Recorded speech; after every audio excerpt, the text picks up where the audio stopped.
Delegates, please welcome Governor Kate Brown.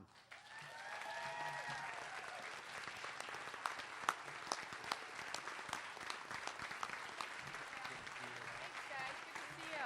How are you? Good afternoon, everyone. Good afternoon.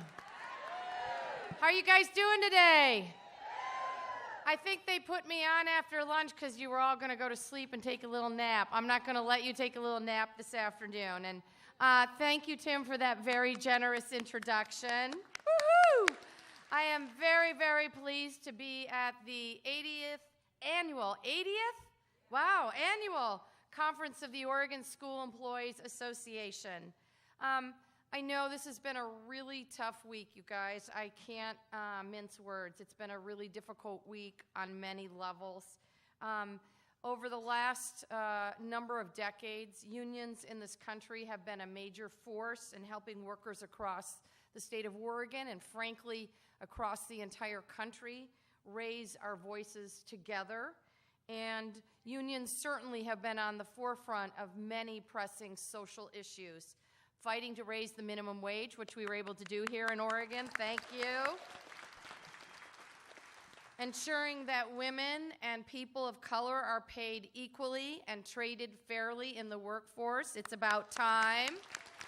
And you all did amazing work making sure we're expanding access to health care in this great state of Oregon. Strong public sector unions have been and will continue to be one of the pillars upon which Oregon's middle class has been built. We've certainly been able to make progress here at home, but unfortunately, as we all know, there was, shall we say, major strides backwards at the federal level. The Supreme Court's very disappointing, extremely disappointing ruling in the Janus case earlier this week tips the scale again in favor of wealthy special interests, making it even harder for working families to get ahead. And we can't let that happen here in the great state of Oregon.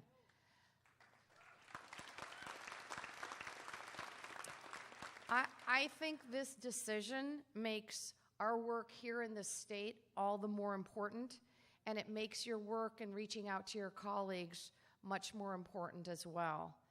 As governor, I have the incredible honor going around the state and meeting people every single day to hear about their jobs and to hear about their lives. And as I meet people from every field that we have here in this great state of Oregon, I hear a very common theme: that Oregon's rising economic tide is not lifting all boats. I hear every day from families struggling to make ends meet, single parents working 2 jobs just to get by, young people buried by student loans, and seniors who are spending their life savings to keep up with the cost of housing, frankly, in every single community around the state. This must change. And investing in our education system is the quickest route to get Oregon back on track. And yes. And with your help, we can ensure that we can have adequate and stable revenue for our schools. Are you guys willing to fight? I could hardly hear them, Rick. Are you guys willing to fight? Okay, all right, because we got a lot of fights ahead of us. I just want to talk for a minute about an initiative I launched earlier this year. It's called Future Ready Oregon, and it's a skill and job training initiative. A lot of the folks that I've talked to, they're in low-paid jobs. They want to be able to move up. They want to be able to get ahead. Employers across the state are struggling to find employees that they need. So the goal of Future Ready Oregon is to basically close that skills gap between the workforce that we have and the workforce that we need to fuel the economy of Oregon's future. What closes the gap as well are hands-on learning opportunities, and every student in every high school in Oregon deserves those opportunity. I want to make sure that every student graduates from high school with a plan for their future and the tools to compete in a global economy. And I don't care whether it's Adel, Oregon, or Austria. I want to make sure that they have the tools to compete in the global economy. Are you willing to fight with me to make that happen? All right. Well, many of the schools across the state are already on the way, and we're really excited about having the opportunity to have those hands-on learning opportunities for our students. We also have to ensure that the students are able to take advantage of the educational opportunities that we provide them. We want our children to thrive in inclusive learning environments and to be able to focus on learning. Every single student deserves to feel welcome in their schools. They should know that they are safe and that there are adults there who are there to help them. We count on many of you, all of you, for that, of course. Whether you're a classroom aide, do we have any classroom aides in the room? Raise your hands. Wow, a lot. Paraprofessionals, do we have any paraprofessionals in the room? All right. How about any librarians here in the room? All right. Any bus drivers? Whoa! Love those bus drivers. Well, whatever you do, your support is absolutely instrumental to ensuring that our children achieve their full potential.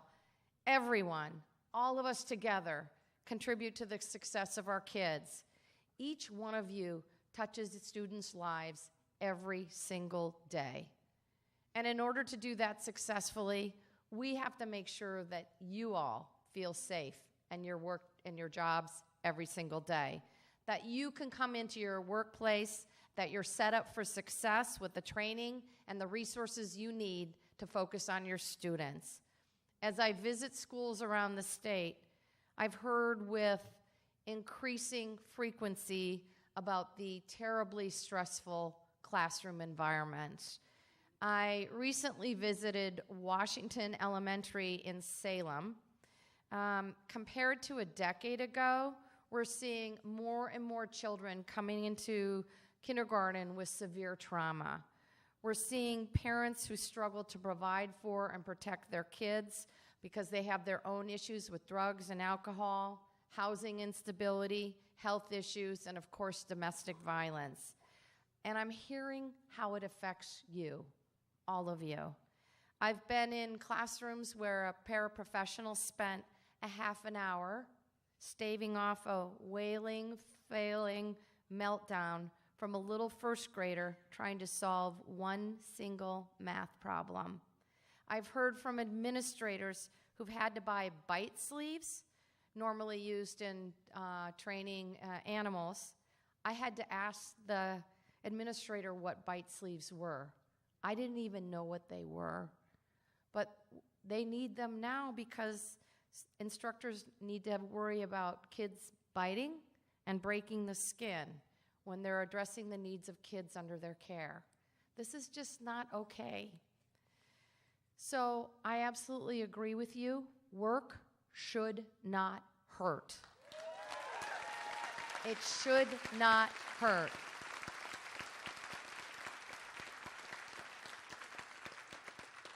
And in the 2017 legislative session, we made some progress by passing House Bill 3318, which will go into effect this fall.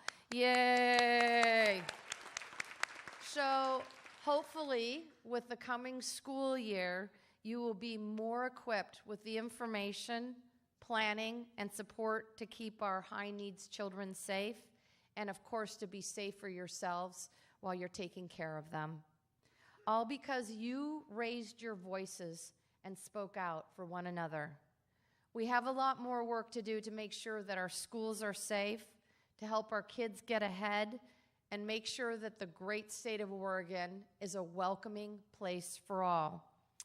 But I will tell you this, under my leadership, Oregon's unions will remain strong as long as union members stick together and continue acting collectively for the common good of all workers. Are you all willing to do that?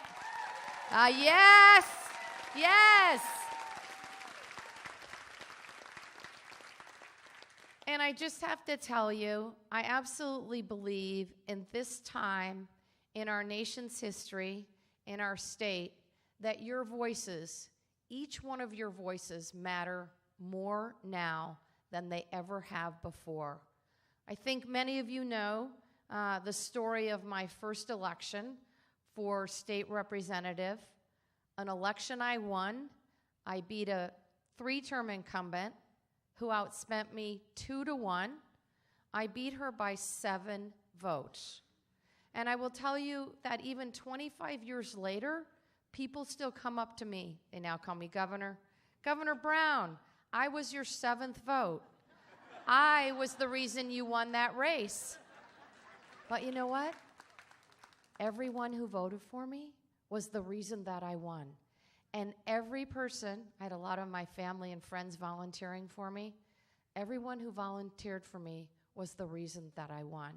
And we have seen in this country in the last year the power of a single voice.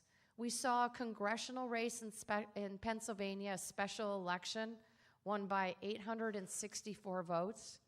We saw in the Virginia State House a tie of the State House, which is decided literally, not literally, but by the flip of a coin.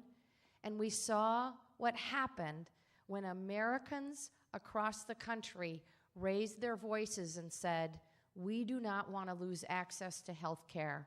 By 1 vote, we were able to stave off repeal of the Affordable Care Act. That's how I know that your voices matter, that you can really make a difference, and that by working together, we can make Oregon an incredibly amazing place to live. I know it's already great. We want to make sure that it's great for everyone, for every single one of us. And by working together, we can make that happen. Thank you, thank you, thank you. All right.